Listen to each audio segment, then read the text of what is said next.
April 29th, 1945. A small, rain-slicked street in Altenburg, Bavaria. The world is ending in increments, not with a bang, but with the drip of incessant rain from the eaves of the Schmidt family home, and the rumble of distant engines that never seem to get closer or farther away. Inside, the air is thick with the smell of boiled cabbage and the unspoken fear that has become a permanent resident. Alara Schmidt, 21 years old, stirs her watery coffee, the porcelain spoon making a quiet, rhythmic clink against the cup. The sound is a tiny anchor in the vast, churning sea of uncertainty. For weeks, American armor has been a ghost on the horizon. First, the rumors came, carried by retreating Wehrmacht soldiers with hollow eyes and torn uniforms. Then came the leaflets, fluttering down from a sky that had once been the domain of the Luftwaffe. Now, the Americans are here, not as conquerors in a parade, but as a presence. Jeeps, Willies they call them, patrol the town square. GIs with strange accents and weary faces trade cigarettes for eggs at the market. The war is over for Altenburg, but a new, quieter war of survival has just begun. Her stepfather, Horst, sits at the head of the table, his face a mask of grim resolve. He polishes his spectacles with a linen cloth, a meticulous, deliberate gesture that sets Alara's teeth on edge. He has always been a man of order, a man who believed in the Reich's promise of 1,000 years of it. Now that order has crumbled into mud and ruin, and he is trying to build a new one from the wreckage. Her mother, subdued and pale, avoids everyone's eyes, focusing on a loose thread on the tablecloth.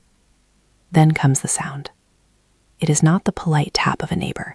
It is the hard, authoritative rap of a rifle butt against the solid oak of the front door. 3 heavy thuds that vibrate through the floorboards. Horst freezes, his spectacles halfway to his face. Alara's heart hammers against her ribs, a frantic bird trapped in a cage. Her mother lets out a small, sharp gasp. You learn to interpret sounds in wartime. That sound is not a request. It is a command. Horst places his spectacles on his nose, rises slowly, and walks to the door. He does not look at Alara. He has not truly looked at her for days. He unlatches the bolt, and the doorway is filled by 2 figures in olive drab. They are tall, broad-shouldered, their M1 Garand rifles held loosely but ready. Rain drips from the brims of their helmets. Behind them stands a third man, a sergeant, his face impassive, holding a clipboard shielded from the drizzle. Schmidt, the sergeant asks. His German is rough, functional. Horst nods stiffly. Yeah. We have a name on our list, Alara Schmidt. The sergeant's eyes scan the room, past Horst, and land on Alara. They are tired eyes, but they miss nothing. Alara feels the blood drain from her face. Her past, a trivial one she thought, suddenly feels like a lead weight in her stomach. 2 years as a clerk in the local party administration office, filing papers, typing memos. A mandatory, mundane job for a young woman in a total war. She was a tiny cog in a vast machine, a machine now being dismantled piece by bloody piece. There must be a mistake, her mother whispers, her voice thin and reedy. The sergeant ignores her. His gaze is fixed on Alara. You will come with us. Alara looks to her stepfather, for protection, for an explanation, for anything. Horst finally turns his head and meets her gaze.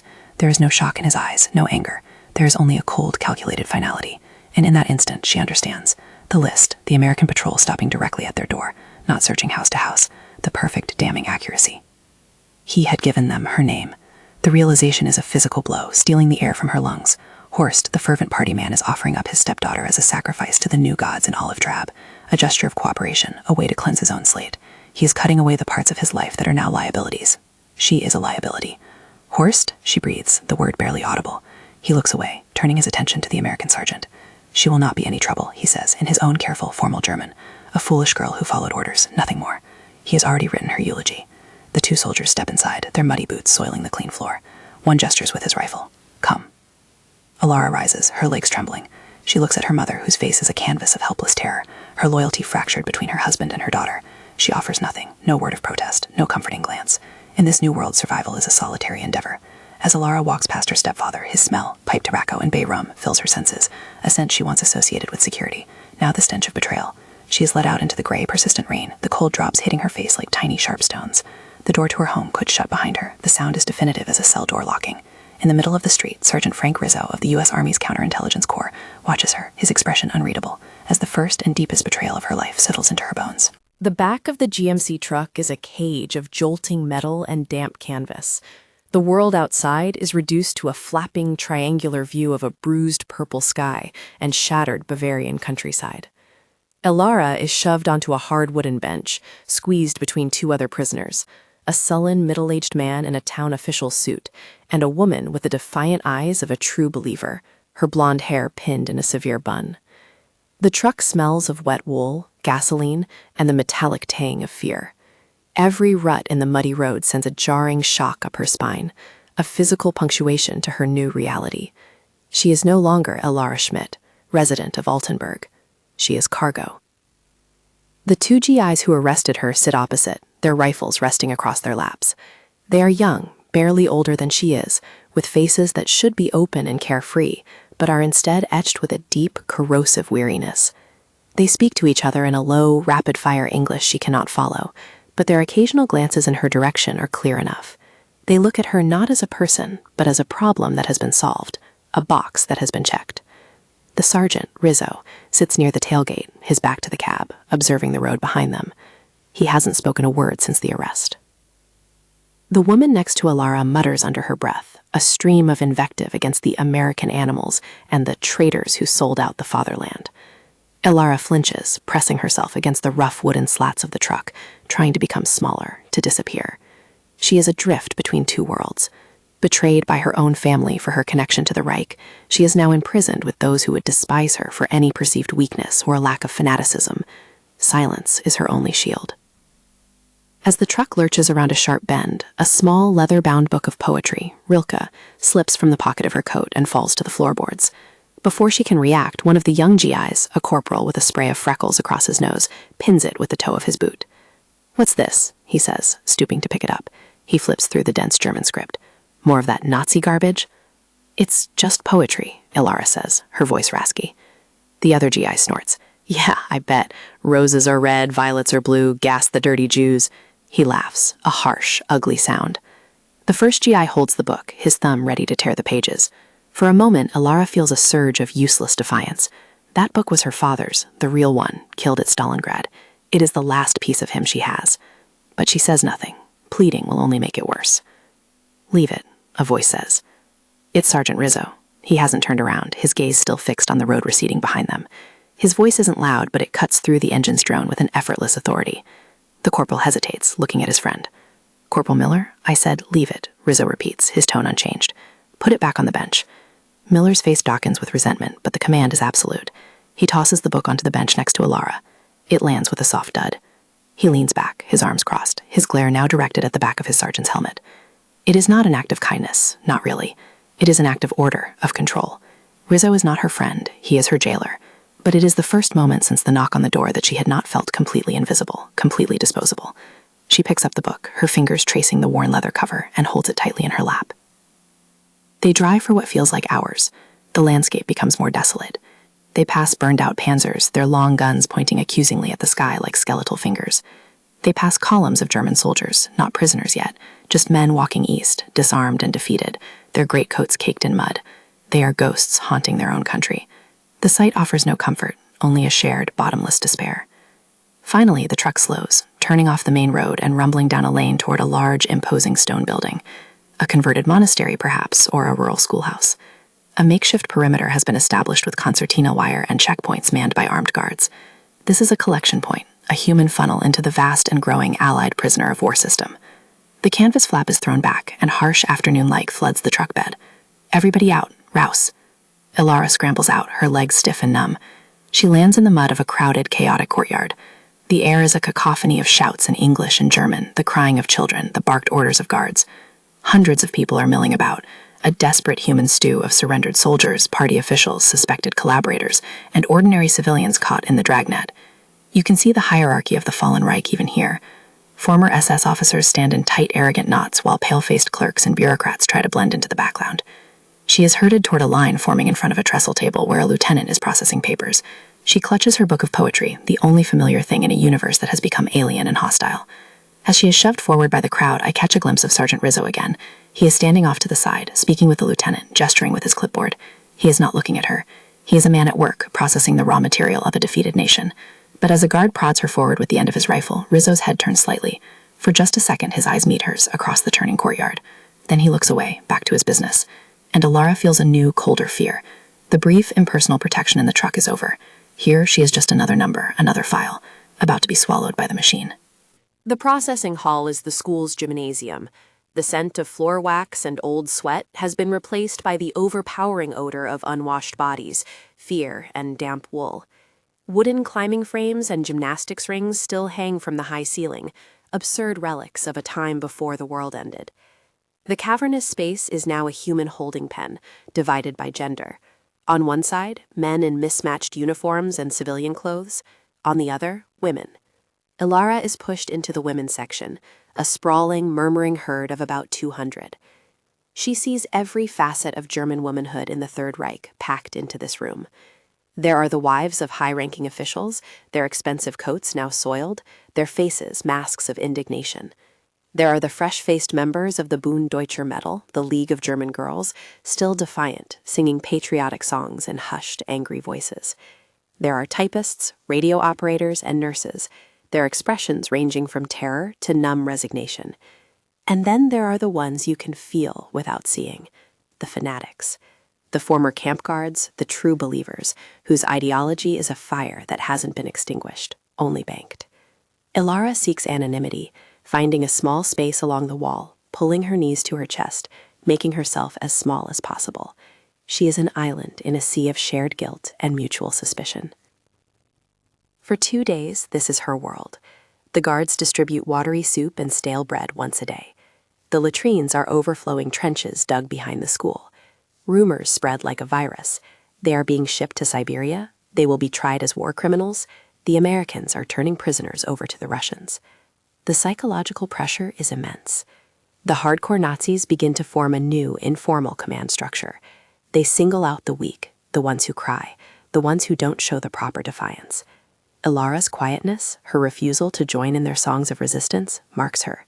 She feels their eyes on her, cold and assessing. On the third day, a guard appears at the edge of their section. Schmidt, Ilara. Her name echoes in the vast room. 100 heads turn. The whispers follow her as she stands, her legs unsteady. The guard leads her out of the gymnasium and down a corridor to a small, cluttered room that was once the headmaster's office. The air is stale with cigar smoke. Sergeant Frank Rizzo is sitting behind the desk. He is not in his helmet now, his dark hair is cut short. An interpreter, a thin, nervous-looking German man in civilian clothes, sits in a chair beside the desk. Rizzo gestures to the chair opposite him. "Sit," he says. Ilara sits on the edge of the chair, her hands clutching her book in her lap. The office is an island of relative quiet and the pandemonium of the school. On the desk is a file with her name on it. Rizzo begins without preamble, his voice calm, methodical. The interpreter translates, though Ilara understands most of his English. He asks for her name, date of birth, her role at the party office. She answers in a low monotone, explaining her duties, managing records of local volunteers, typing correspondence. Trivial work.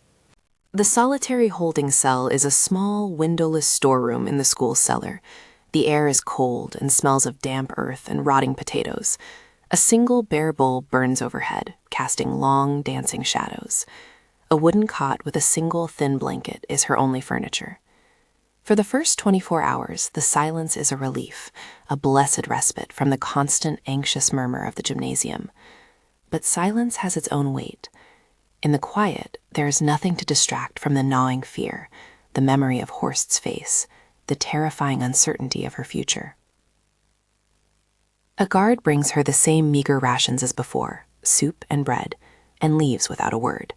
She is cut off, a ghost in the machine. She doesn't know what Rizzo is doing, or if he is doing anything at all. Perhaps this is just another phase of interrogation, designed to break her spirit before they question her again. The hours bleed into one another. She paces the small space, 3 steps one way, 3 steps back. She recites lines from her father's Rilke, the words of fragile shield against the encroaching darkness. On the second day, the door scrapes open, but it is not a guard with food. It is Sergeant Rizzo. He stands in the doorway, his silhouette framed by the dim light of the corridor. He holds a small wax paper package. "You miss the company?" he asks, his tone dry. Ilara just looks at him, unsure how to answer. He steps inside, letting the door swing partially shut. He tosses the package onto the cot. It's a field ration, 2 hard biscuits and a small, dense bar of chocolate. In her world, this is a feast. "Why am I here?" she asks, her voice hoarse from disuse. Rizzo leans against the wall, crossing his arms. I paid a visit to your stepfather this morning. He lets the statement hang in the air. He's a very cooperative man, very eager to help us round up the last of the Nazi resistance in Eltenburg. Gave me a whole new list of names. Alara feels a chill that has nothing to do with the cold cellar. Horst is not just surviving, he is thriving. He is transforming himself in real time from collaborator to resistance hero. And you believe him, she states, the words flat and bitter. I believe he's a snake, Rizzo says, his voice low, and snakes will bite anyone if they're cornered. Right now, he's useful. The names he's giving us are real. Small-time party functionaries, block wardens, people we would have found anyway, but he's making it faster. He's buying his own good name with the freedom of his neighbors. He looks at her, his eyes holding a new intensity. He also added to his story about you. Said you were more involved than he first admitted. Said you volunteered for the work, that you were enthusiastic. The lie is growing, metastasizing. Horst is not just discarding her, he is burying her under the weight of his own sins. It's not true, she whispers, her hands clenched into fists. I know, Rizzo says simply. The two words strike her with the force of a physical blow. She looks up, stunned. His story doesn't add up, Rizzo continues, thinking aloud more than speaking to her. The timeline he gives is wrong. The duties he describes don't match the position you held. He's sloppy. He's letting his ambition get ahead of his common sense. But my captain doesn't care. He sees a cooperative German, a source. He wants results. So there it is. The truth doesn't matter as much as a convenient narrative. Horst is creating a story the Americans want to hear, and she is the villain in it. So what happens to me? She asks. Rizzo pushes himself off the wall. That's the problem. Right now your file says ardent party member, key administrative personnel. That gets you sent to one of the permanent internment camps. You could be there for years while they sort this mess out. He pauses, his gaze unwavering. And in those camps, a story like the one your stepfather is telling, it can get you killed. Not by us, by the other prisoners, the ones who need someone to blame. Before Alara can process this, the door is thrown open. It's the guard from before, his face flushed with panic. Sergeant, we have a problem in the gymnasium, a full-blown riot. Rizzo is instantly in motion, grabbing his M1 rifle, which was leaning against the doorframe. What happened? Some of the women, the SS auxiliaries, they cornered one of the others, accused her of being an informant. They nearly beat her to death before we could get in there. Rizzo glances back at Alara, a dark understanding passing between them. The wolves in the pen are starting to hunt. If she were in that gymnasium, with the rumors Horst is spreading now circulating through the camp, she would have been the target. Her separation was not a prelude to interrogation. It was protection.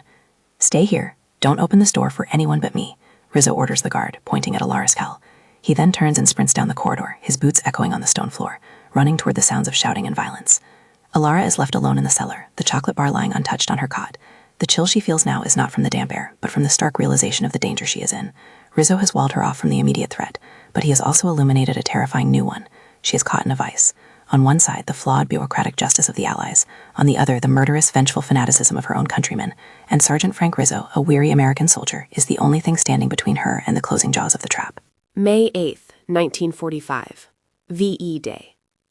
The news arrives not as a triumphant roar, but as a series of disjointed events. A distant church bell begins to ring, then another. A jeep full of GIs tears through the schoolyard, whooping and firing a pistol into the air. The guards at the perimeter become lax, their conversations louder, their posture relaxed for the first time in months. The war in Europe is over. For Alara, locked in the cellar storeroom, the end of the war is an abstraction. Her war continues, silent and personal. The chaos outside only heightens her sense of isolation. The fighting may have stopped, but the machinery of occupation, of justice and retribution, is just beginning to grind into motion. Rizzo has not returned since the riot in the gymnasium 2 days ago. Each time she hears footsteps in the corridor, her heart leaps, a frantic mix of hope and dread. Has he forgotten her? Or has his captain overruled him, sending her to be processed with the others? Late in the afternoon, the door finally opens. It is Rizzo. He looks exhausted, his face drawn, dark circles under his eyes. The end of the war has not brought him peace, only more work. He carries her file in one hand and a mess kit in the other. He wordlessly hands her the kit. It contains a piece of bread and a scoop of what looks like beef stew, warm and fragrant.